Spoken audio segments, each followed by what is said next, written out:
Today I am going to be talking about some of my paranormal experiences with you guys today. Um, I know it's not Halloween and I plan on making more ghost stories for you guys for Halloween along with maybe some Halloween DIYs or whatever. So let me know if you guys want to see that in the comments below, and let's get started with the video. My paranormal experience that just happened actually recently. I was coming home from work. It was late because I do clean up after weddings occasionally. So I got out of my car and all of a sudden I heard a woman screaming from like over there, one of the houses that way on my street. I know that doesn't make any sense to you. There are no women that live over there. I don't know what it could have been. Maybe I was hearing a murder. I don't know. It sounded very female and very high pitched, and it scared the bejesus out of me, basically. I ran inside and was like, my heart was pounding. I'm like, I don't know what that was, because it kind of almost sounded, not, I don't want to say demonic, but it sounded almost not human-like. So there was that happened like about a month ago. My next story, it did not happen to me, but it happened to my mom. And you know the jail and the lighthouse in St. Augustine in Florida? My sister and my mom went to the overnight thing in the jail cell, or the jail, one time, and you know, they were by themselves. Nobody else was in there with them because the other people, I guess, had canceled. So my mom got back to the hotel that night, and you know, we all stayed up because we wanted to know what happened. Like, we were like, ghost, come on, tell us. So she's like, I am not in the mood to talk. I just want to go to bed. I'm just distressed and tired, and we can look at the recordings and the stuff in the morning. So I'm like, thanks, Mom.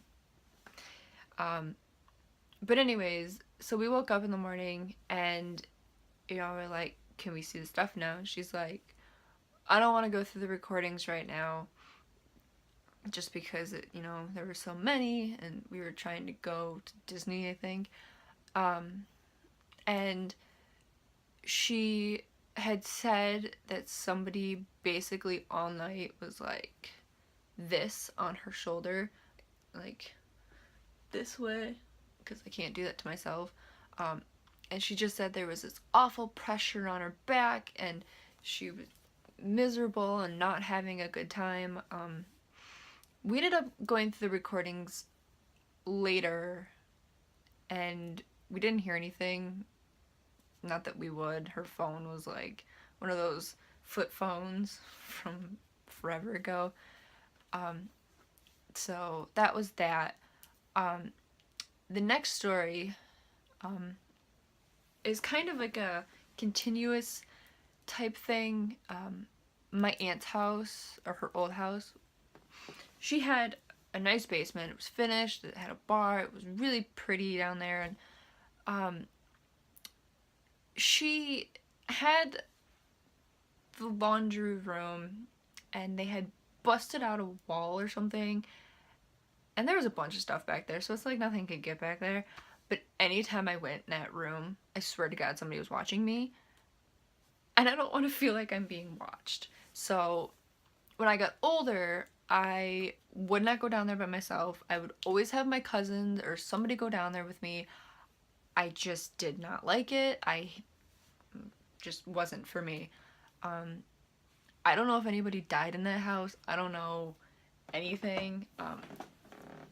I just felt very uncomfortable in the house, and Yeah, so she finally moved, and thank God, because her house now is not creepy at all. Alright, and my last story for you guys today is in my own house, in the house I live in now.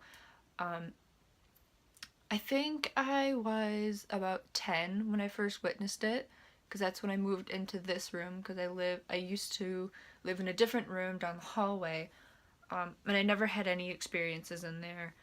Um, but we had a bunk bed, and it was on that wall over there, and I had the top bunk, and every night if we left the door open, I kid you not, there was a man that was as tall as the door frame and would, like, exceed the whole door. And he wore a cowboy hat and a bandana around his neck. I don't know what that was. I don't know who he was, but he continuously stalked me or stalked us or whatever you want to call it till I was about 18. So 8 years he would be in my doorway if you left the door open. Um, I haven't seen him since. I mean, there's been other things that I've heard or seen, um, but nothing like to that extreme. I know our house was built on like Indian reservation. So I'm wondering maybe the cowboys came and they had a huge battle on the land or something. I don't know. I just know the whole entire county was Indian reservation a long time ago. Um, Another kind of weird story to go with the cowboy one. Um, I was out in my kitchen sitting at the bar, and I happened to glance over and I see a black little shadow, like cat height. I know we have a cat now, but we did not have a cat back then. We had a German Shepherd and a Cocker Spaniel. My Cocker Spaniel was blonde, and my German Shepherd was like 6 feet tall if he stood up. So there's no way either of those two would have been it. But I saw a black shadow run down the hallway, so I got up and I'm like, where's this creature? And nothing. I don't know what it was. Couldn't have been a mouse or anything because it was too small. Or it was too big. Um, so I don't know what that was. If you guys want to hear more ghost stories and paranormal things, let me know. The thumbs up. And don't forget to subscribe, guys. And I will see you guys all tomorrow. Bye.